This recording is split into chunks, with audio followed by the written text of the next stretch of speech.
everyone. I hope everyone having a good day. Today I'll be reacting to the 5 dumbest ways people got themselves mauled by deadly animals. Alright, let's get to it. We're diving into the 5 dumbest ways people got themselves mauled by deadly animals. Of course, you're messing with wild animals. From a yoga influencer's deadly tiger stunt in Phuket, to a linguistics blogger who thought he could speak gorilla in Cameroon. Gorilla.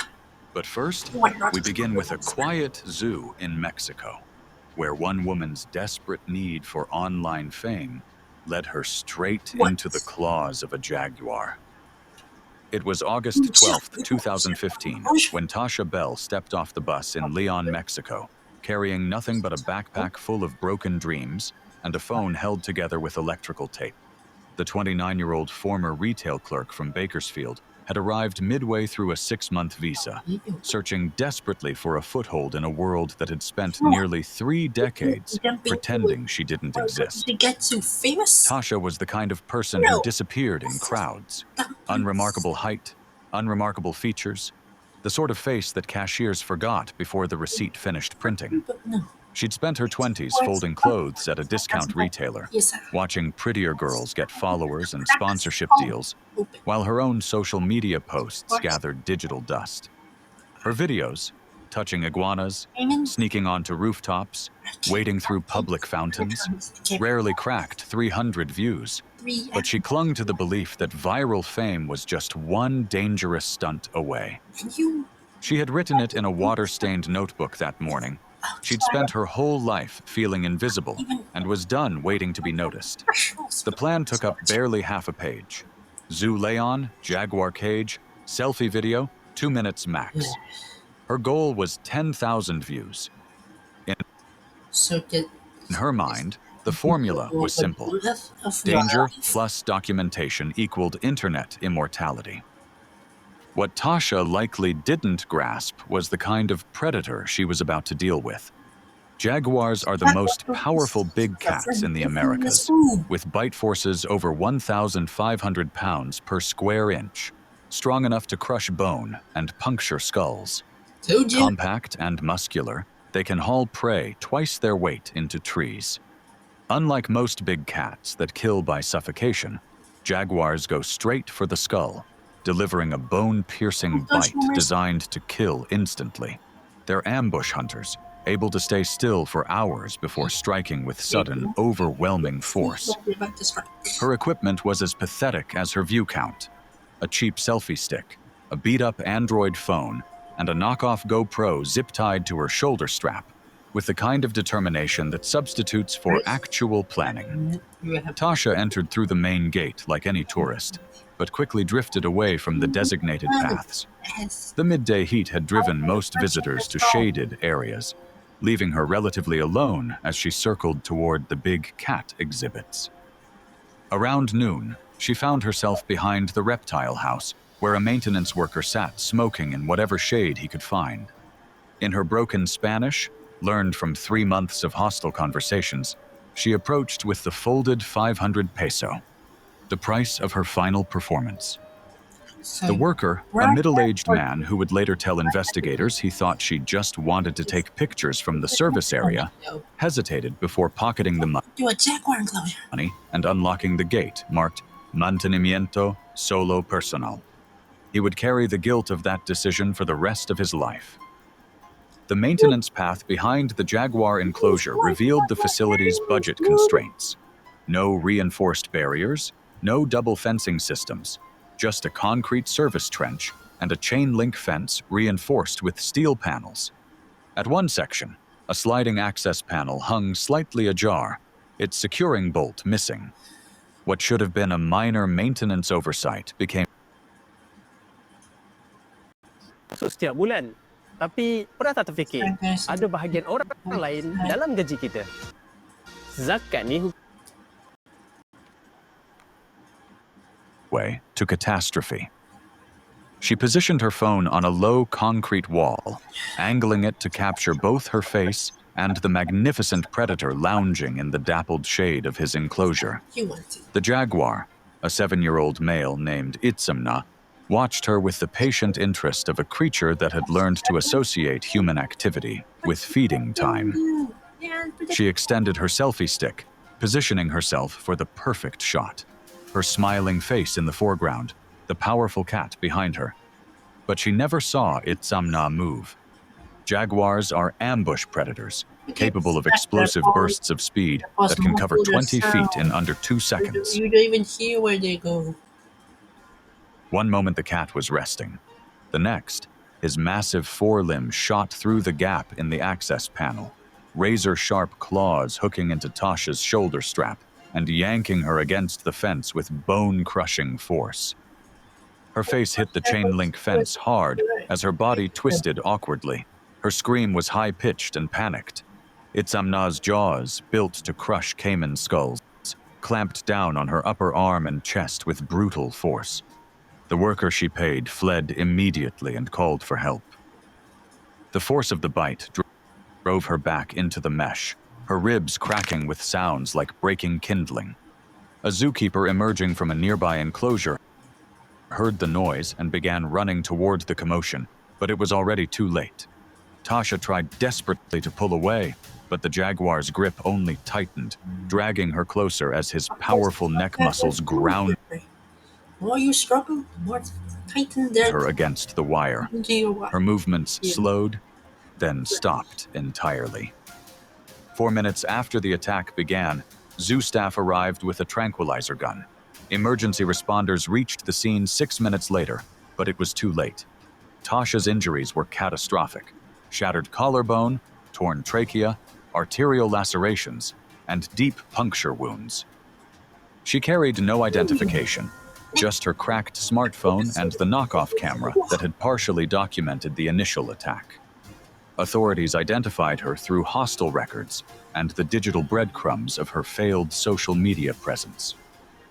Zoo Leon closed the Jaguar exhibit for 3 weeks and received a citation for the unsecured access panel. Itzamna, having acted purely on instinct, was not euthanized and returned to display after the investigation concluded. Her parents, contacted through emergency records, declined all media interviews and requested immediate cremation with no public memorial. If Tasha's mistake was thinking danger could be negotiated, what happened next in a gorilla sanctuary in Cameroon proves that delusion and ego can be just as deadly as proximity. It was April 9th, 2016. The humid Cameroon air thick with the promise of afternoon rain, as tourists finished their guided walk through the Ape Action Africa Sanctuary outside Mefu. The group moved on, chattering excitedly about their close encounters with rescued primates. But one man stayed behind, barefoot, smirking, convinced he knew better than the signs, the guides, and the fences. Riley Newburn had signed the visitor ledger with just RN and paid his gate fee in crumpled bills. The 33-year-old American expat from North Carolina carried himself with the arrogance of someone who had appointed himself an expert in a field he'd never formally studied. His blog was a rambling collection of pseudo-scientific theories and grainy videos of himself attempting to communicate with great apes through what he called interspecies emotional syncing. Riley's relationship with the sanctuary had ended badly months earlier.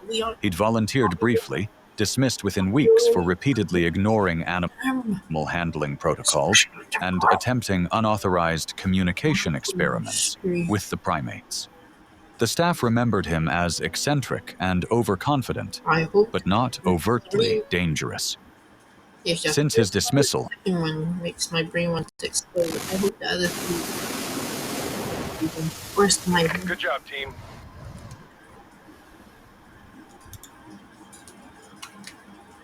Nice work, everyone.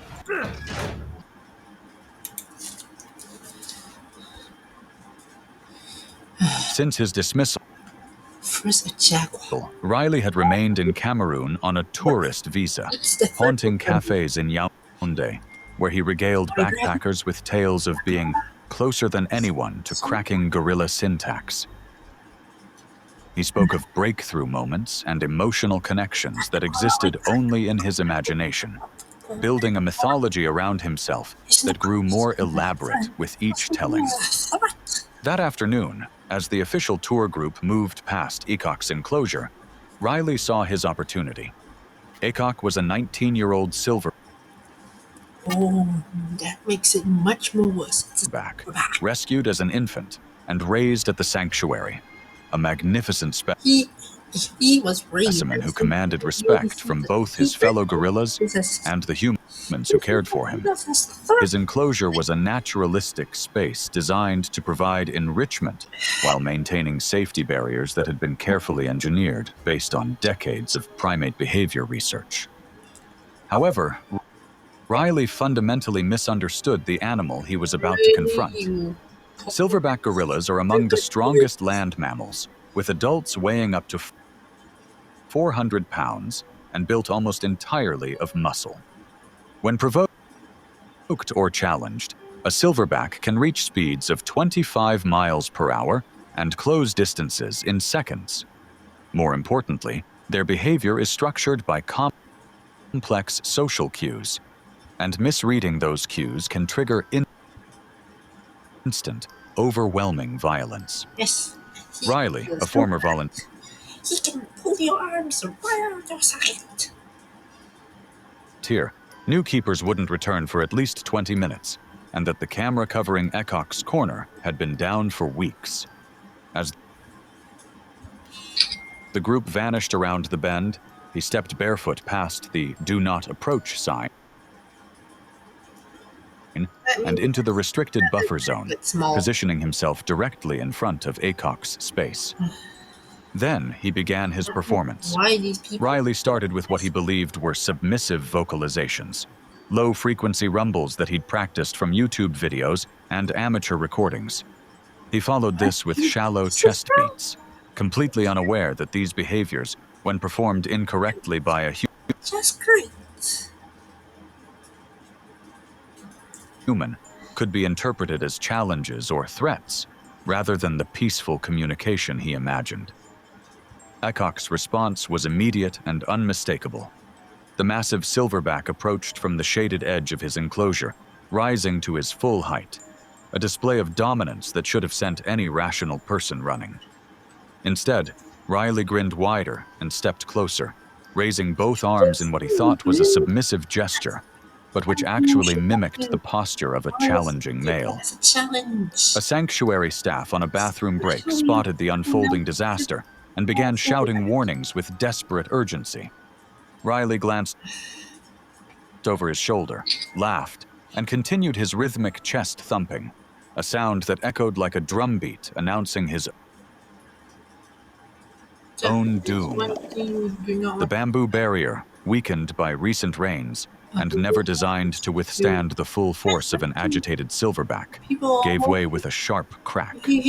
One of the vertical poles snapped as Ecock leaned forward, and suddenly there was nothing between 400 pounds of irritated gorilla and the delusional human who had been challenging him.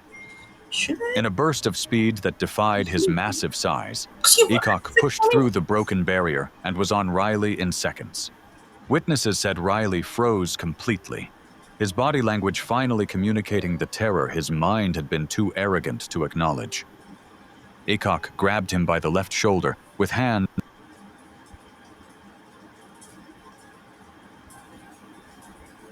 that could crush coconuts, lifting Riley off his feet before slamming him to the ground with a force that echoed across the compound.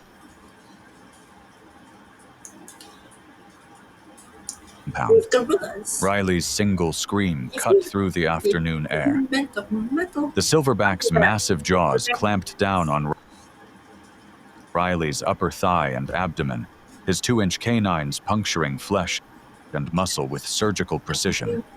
Then Ecock struck Riley's chest with both hands, the impact driving the air from his lungs. Another. Sorry guys. Ice cream Oreo. I don't even care about the Oreo.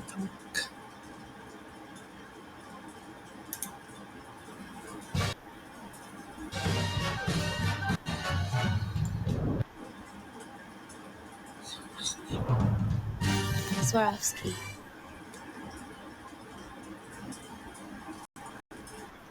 Likely stopping his heart.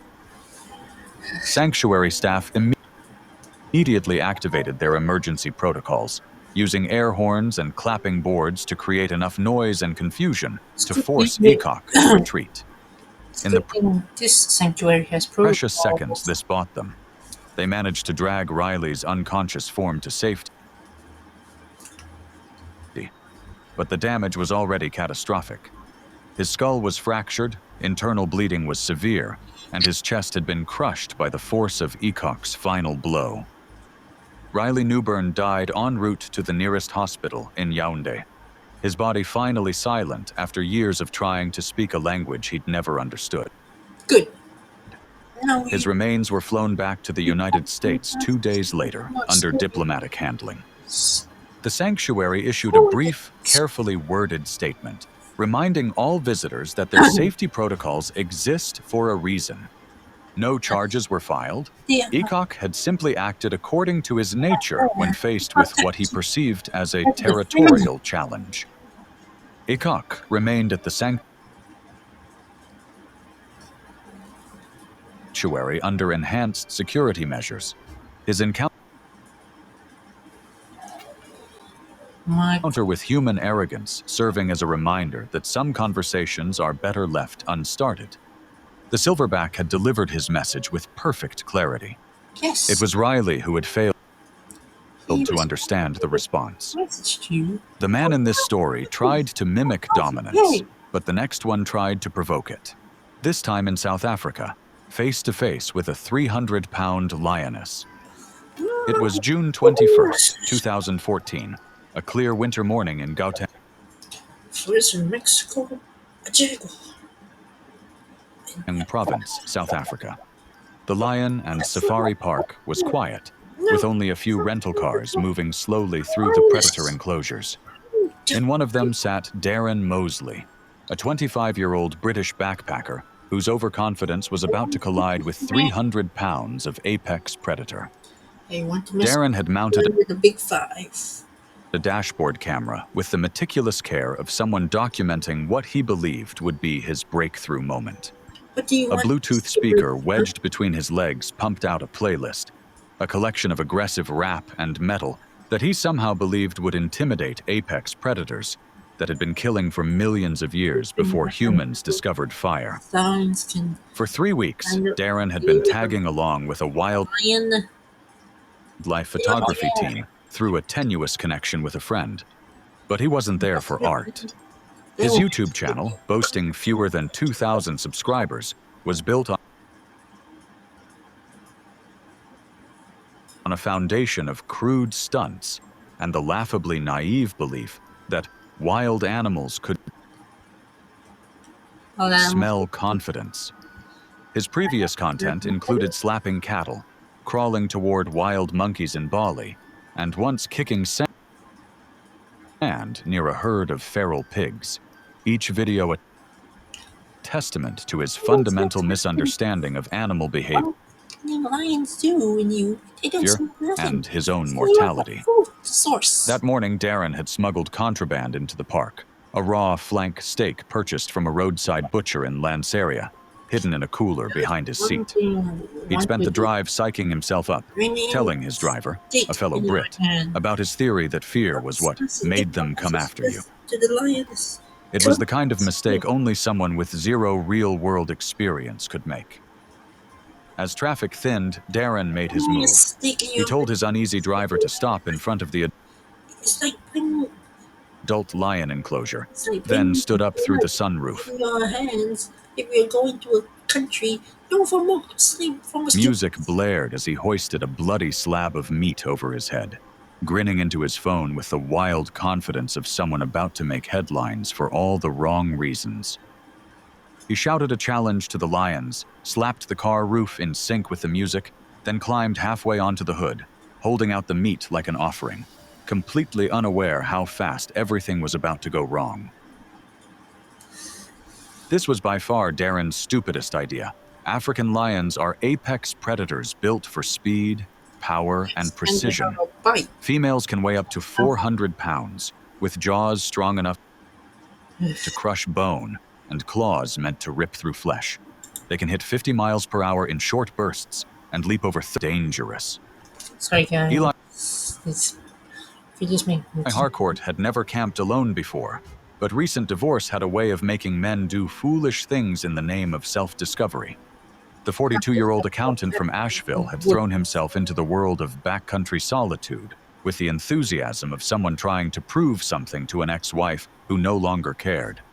His posts on local hiking forums radiated the kind of overconfidence that comes from reading survival blogs instead of actually surviving anything. Eli's approach to wilderness safety showed a dangerous level of overconfidence. He skipped the bear canister, ignored guidebooks, and brushed off expert advice, often claiming that black bears weren't real threats and could be scared off by standing tall and shouting. He dismissed warnings from seasoned hikers and rangers, convinced that YouTube videos were more reliable.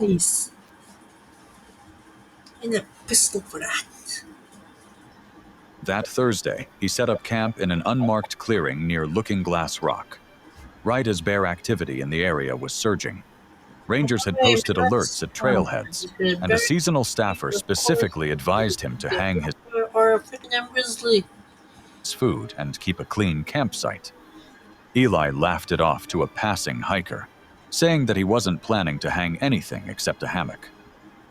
Instead, he loaded his tent with scented items, cologne, lavender wipes, a Bluetooth speaker, and rubbed cologne on his chest and wrists under the belief that it would make him smell more human and less like prey. Following advice from a poorly informed survival video, he urinated around his tent to create a perimeter, thinking it would deter animals. In reality, it created a direct scent trail leading straight to him. It was like, come here, I'm right over here. The bear that found Eli's campsite was a mature male, estimated between 250 and 300 pounds of muscle and predatory instinct. These American black bears have the strength to tear into cars or smash through reinforced containers. Their sense of smell is incredibly sharp, far beyond that of a bloodhound. And they quickly learn to associate human activity with food.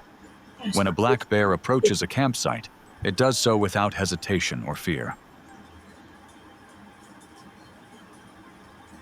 So, apa tunggu lagi? Jangan tunggu sampai hujung tahun baru nak bayar zakat. Zakat kita bukan hanya membersihkan harta, tapi juga membuka pintu.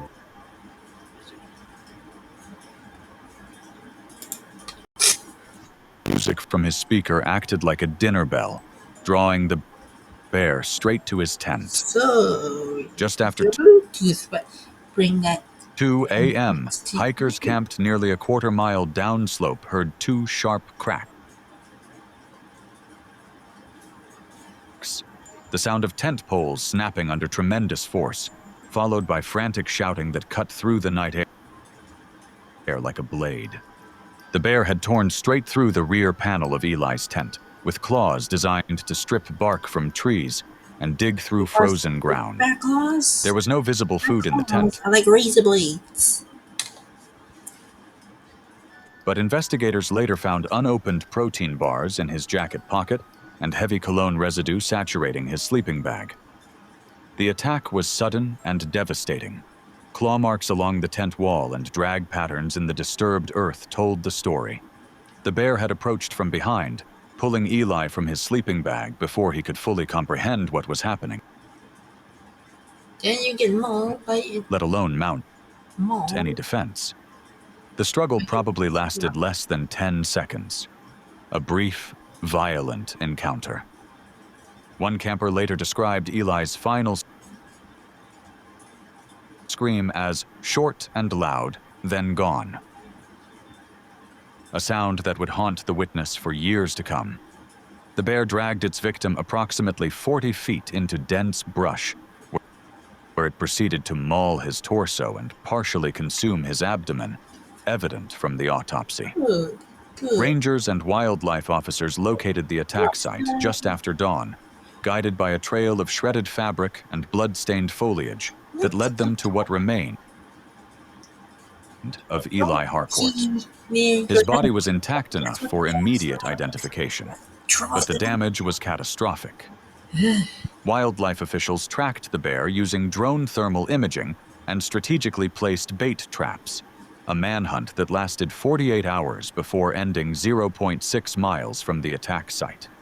The animal was euthanized near a stream crossing, its stomach contents revealing fragments of clothing and plastic, the indigestible remnants of Eli's final camping trip. Eli's funeral was held quietly in Asheville, attended by family, a few co-workers, and members of his hiking forum who had followed his posts with concern.